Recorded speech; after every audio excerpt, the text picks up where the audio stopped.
택함받은 자들이 지녀야 할 자세에 대해서 하나님 말씀을 나누고자 합니다. 한 운동선수가 있습니다. 이 운동선수가요, 국가를 대표하는 선수로 뽑혔다는 것은 운동선수로서 매우 영광스러운 일이겠죠. 국가대표로 뽑힌 이 선수가 국가를 빛내기 위해서 열심히 운동으로 충성을 다하는 것은 매우 마땅한 일입니다. 의사도 마찬가지겠죠. 의사, 나라가 인정하는 의사의 면허를 가지고 있는 이 나라가 인정하는 의사가 되었으면요, 질병으로 고통받는 환자들에게 충성을 다하는 것은 마땅한 일입니다. 또 하나 예를 들면은 검사는 어떻습니까? 검사도 마찬가지겠죠. 나라가 인정하는 검사가 되었으면 올바른 법의 질서와 또 세상의 범죄를 막기 위해 충성을 다해야 한다는 것입니다. 마찬가지로 오늘 읽은 이 본문의 말씀은요, 하나님께 택함받고 그리고 또 큰 은혜를 입은 이스라엘 백성들이요, 하나님을 사랑하고 그분의 계명에 순종하는 것이야말로 은혜를 입은 자의 마땅한 도리라는 거예요.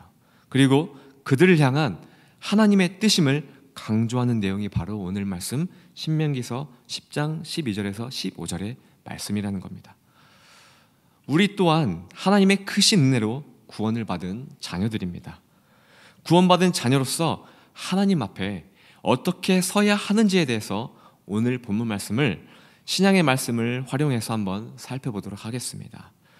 택함받은 자들이 지녀야 할 첫 번째 자세는 먼저 하나님께 순종함으로 나가는 겁니다. 12절 말씀 보십시오. 이스라엘아, 내 하나님 여호와께서 내게 요구하는 것이 무엇이냐? 곧 내 하나님을 여호와를 경외하여 그의 모든 도를 행하고 그를 사랑하여 마음을 다하고 뜻을 다하여 내 하나님 여호와를 섬기고. 자, 보십시오. 행하고 사랑하며 여호와를 섬기고, 13절에도 역시 명령과 규례를 지킬 것이라 라고 기록되어 있다는 것이죠. 이 글들의 공통점이 무엇입니까? 전부 동사라는 거예요. 동사. 움직임을 나타내는 글들이라는 겁니다. 그렇죠? 12절 초반에 보면요, 이스라엘아, 너의 하나님 여호와께서 너에게 요구한 것이 무엇이냐? 하나님께서 우리에게 요구하시는 것은요, 하나님을 향한 믿음의 행함, 다시 말해서 충성된 모습을 보여주는 것이라는 거예요. 그런데 안타깝게도요, 오늘날 많은 사람들이 이 안일함에 빠져 있다는 거예요. 우리 개혁주의가 강조하는 것이 무엇입니까? 구원에 이르는 믿음은 행함이 아닌 믿음으로 말미암는다는 것입니다. 그렇죠? 맞습니다. 또한 그리스도와 맺은 사랑의 관계는 그 누구도 결코 깨뜨릴 수 없다는 말씀을 우리는 믿고 있다는 거예요. 한 번 받은 구원은 결코 취소될 수 없다라고 배웠습니다. 맞습니다. 그런데 여기서 문제는요, 우리는 이 말씀을 악용하고 산다는 겁니다. 예수님을 내 삶의 주인으로 모셨다고는 하지만 모든 것을 내가 판단하고 말아요.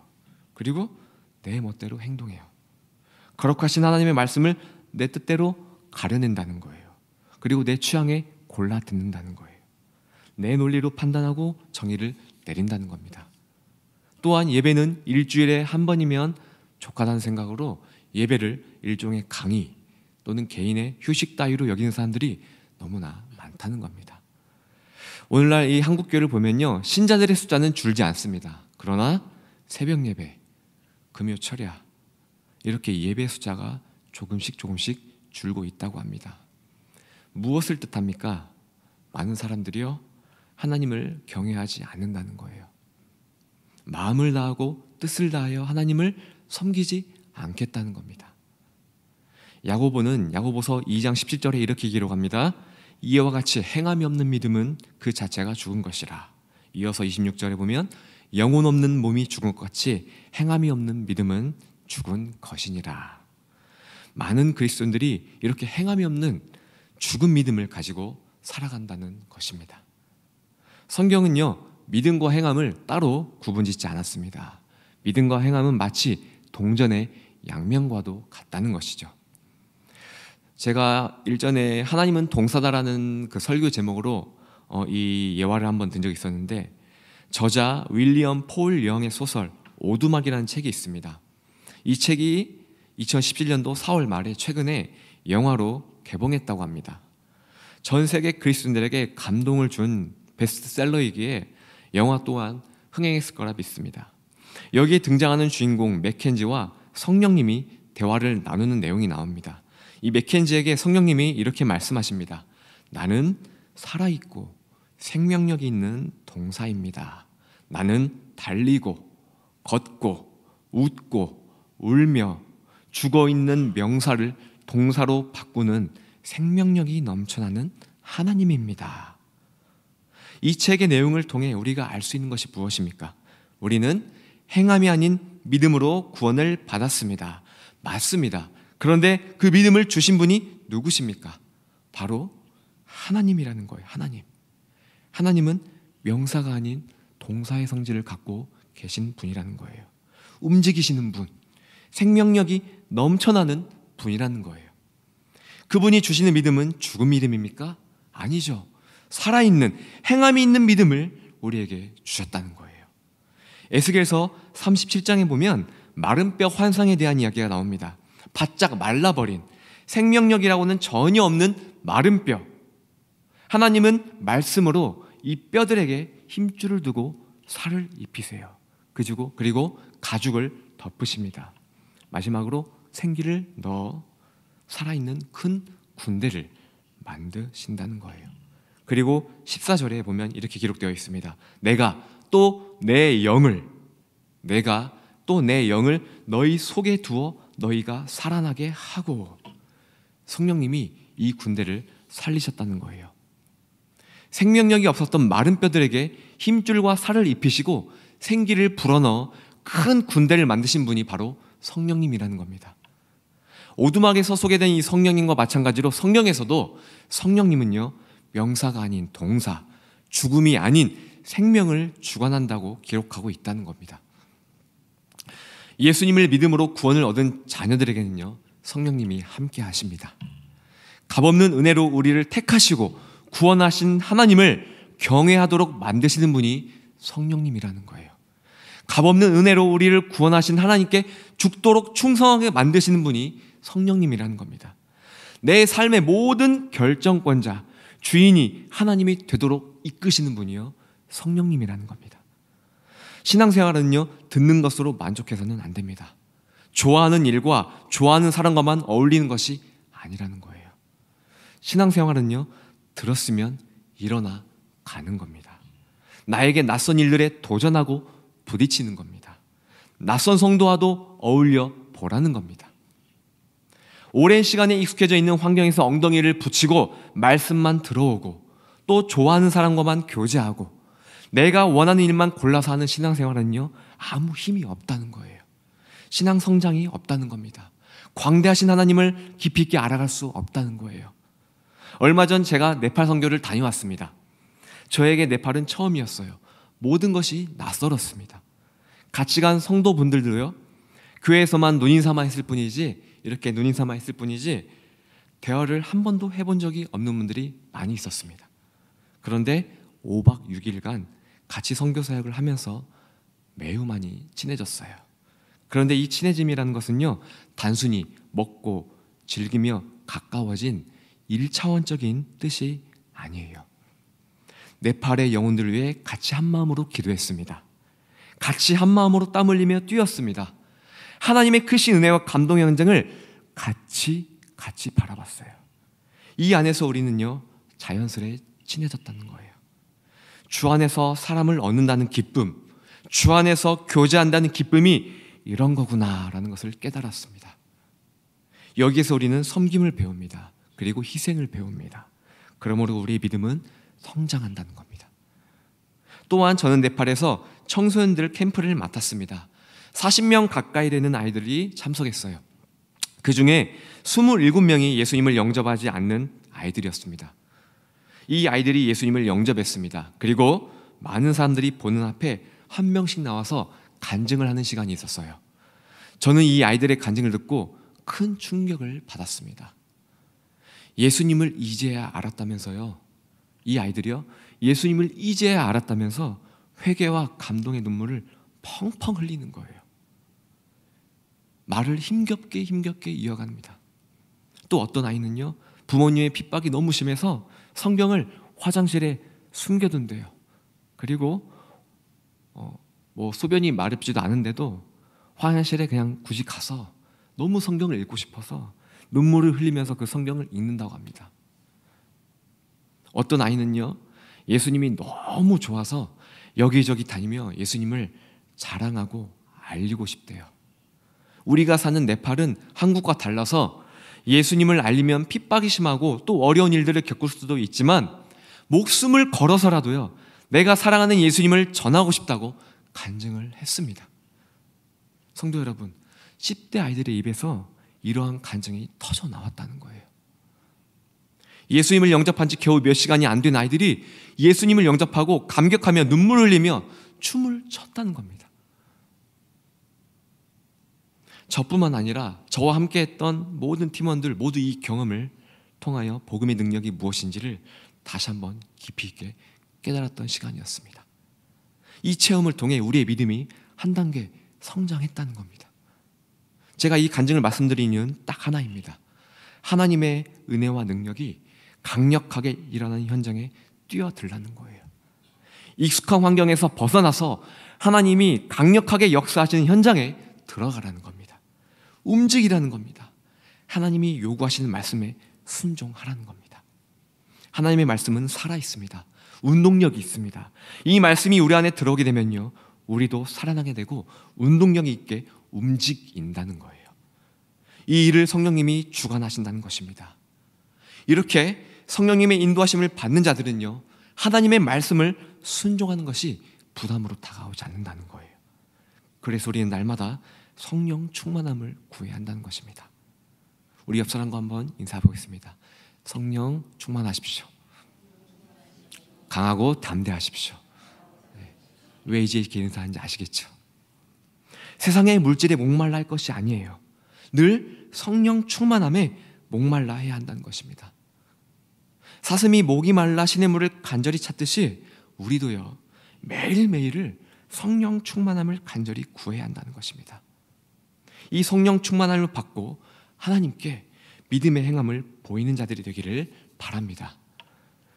택함받은 자들이 지녀야 할 두 번째 자세는 바로 신분의 확신을 갖는 겁니다.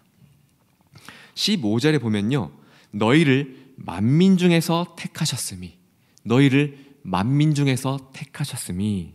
14절과 15절의 내용은 이것입니다. 하나님은 만물을 다스리는 그 주권으로요, 족장들과 이스라엘을 자신의 특별한 백성으로 선택하셨다는 거예요. 이와 같은 말씀을 사도 바울도 로마서 9장에 이렇게 기록했죠. 하나님의 주권으로 유대인 중에서 뿐만 아니라 이방인 중에서도 구원받는 자들을 택하시고 부르셨다. 유대인뿐만 아니라 우리도 하나님께서 택하시고 부르셨다는 말씀입니다. 그런데 마귀는요, 우리가 죄를 지을 때마다 이렇게 속삭입니다. 너가 죄를 지었으니 하나님은 너를 용서하지 않을 거야. 너를 호적에서 파버릴 거야. 넌 더 이상 하나님의 자녀가 아니야. 성도 여러분, 그런데요, 한번 탕자를 떠올려 보십시오. 아버지의 자산을 가지고 가출을 합니다. 그렇죠? 그리고 자기 멋대로 돈을 써가며 방탕한 생활을 하지 않습니까? 결국 탕자는 뒤늦게 깨닫고 후회를 합니다. 이때 탕자가 뭐라고 합니까? 내가 아버지께 죄를 지었으니 지금부터는 아버지의 아들인 것을 감당치 못하겠구나. 나를 품꾼의 하나로 봐주세요. 이렇게 말하고 집에 들어가면 받아주겠지? 라고 생각했다는 거예요. 무슨 말입니까? 감당 못할 크나큰 죄를 지었으니 너는 더 이상 아들이 아닌 품꾼이다. 품꾼이 될 바에야 차라리 집에 들어가지 말고 평생 후회나 하며 주염 열매나 먹으면서 살아라 라는 마귀의 속삭임 아닙니까? 그러나 결과는 어땠습니까? 아버지는 돌아온 이 아들을 용서하고 받아주셨죠. 손에 금가락지를 끼워주고 살찐 소를 잡아 잔치를 벌였다는 겁니다. 아들이 큰 잘못을 범했으나 아들과 아버지의 관계는 변함이 없다는 거예요. 아들이라는 신분은 여전하다는 겁니다. 품꾼으로 전락되지 않았다는 거예요. 성도 여러분, 우리도 결코 잊어서는 안 됩니다. 우리의 신분이 하나님의 자녀라는 것을 말이에요. 마귀는 오늘도 여전히 우리를 정죄할 것입니다. 유혹에 넘어지고 낙심할 때마다 마귀는 우리를 정죄한다는 것입니다. 우리의 신분을 의심케 한다는 거예요. 그래서 아무런 능력 없이 절망 가운데 살아가게 한다는 겁니다. 로마서 8장 1절에서 2절에 뭐라고 기록이 되어 있습니까? 그러므로 이제 그리스도 예수 안에 있는 자에게는 결코 정죄함이 없나니 이는 그리스도 예수 안에 있는 생명의 성령의 법이 죄와 사망의 법에서 너를 해방하였습니다. 예수님을 믿음으로 구원을 얻은 우리는요, 과거와 현재, 미래의 죄까지 모두 예수님의 대속으로 말미암아 죄에서 해방이 되었다는 사실입니다. 이 놀라운 은혜를 믿는 자들은요, 비록 죄성으로 넘어진다 할지라도요, 회개해서 곧장 일어난다는 겁니다. 이 놀라운 은혜를 확신하기에 마귀가 나를 정죄해도요, 신분에 대한 흔들림이 없다는 거예요. 이 놀라운 은혜를 받았기에 하나님의 자녀로서 하나님의 강력한 능력을 발휘하고 살 수 있다는 겁니다. 로마서 7장 후반절에 사도 바울이 이렇게 고백하죠. 곧 선을 행하기 원하는 나에게 악이 함께 있는 것이로다. 내 지체 속에서 한 다른 법이 내 마음의 법과 싸워 내 지체 속에 있는 죄의 법으로 나를 사로잡는 것을 보는도다. 오라 나는 공고한 사람이로다. 이 사망의 몸에서 누가 나를 건져내랴.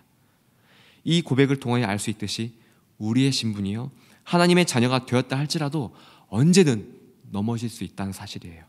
그러나 바울은 넘어지고 실수할지라도 신분에 대한 확신이 있었던 사람이라는 겁니다. 하나님이 보여주신 표대를 잃지 않고 끝까지 그 표대를 향하여 나아갔던 사람이라는 거예요. 그러므로 바울은 하나님의 자녀의 신분으로 강력하고 위대하게 쓰임받았던 인물이 될 수 있었던 겁니다.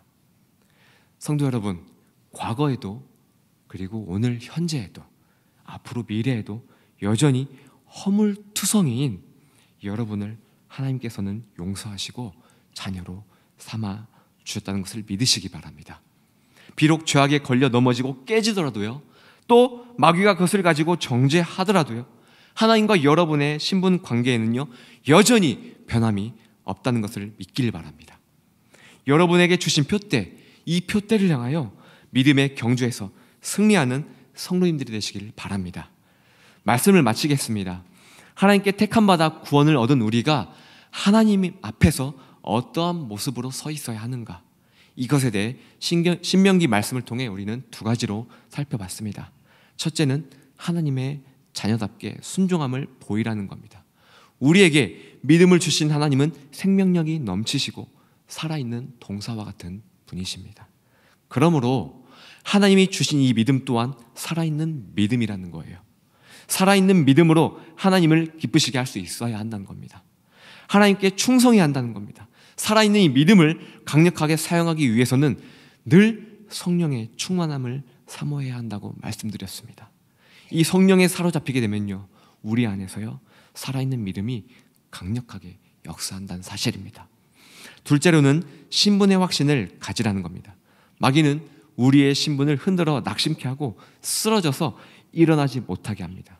절대 여기에 속지 마십시오. 그 누구도 우리와 하나님의 관계를 끊을 자는 없다는 겁니다. 바울에게 보여주신 표대, 바울은 이 표대를 향하여 열심히 뛰었다고 했습니다. 국가대표 선수들에게는 우승이 표대입니다. 그것을 이루기 위해 열심히 훈련합니다. 수험생들에겐 좋은 대학이 목표입니다. 그것을 이루기 위해서 열심히 공부하는 거겠죠. 마찬가지로요, 구원을 얻은 우리에게는요, 이 세상을 하나님의 나라와 의로 충만하게 만드는 표대가 있다는 것입니다. 각자에게 주신 다양한 위치와 은사로 하나님의 나라와 의를 이루기 위해 열심히 달려가야 한다는 것입니다. 죄에 걸려 넘어지면 훌훌 털고 다시 일어나십시오. 하나님이 주신 구원의 확신, 이 신분의 확신을 가지고 표대를 향하여 믿음의 경주에서 승리하시길 바랍니다. 살아있는 믿음과 신분의 확신을 가지고 하나님 앞에 서 있는다면 하나님은 여러분을 축복하시고 강력하게 사용하실 것입니다. 이 시간은 찬송가 325장 찬양하고 기도하도록 하겠습니다.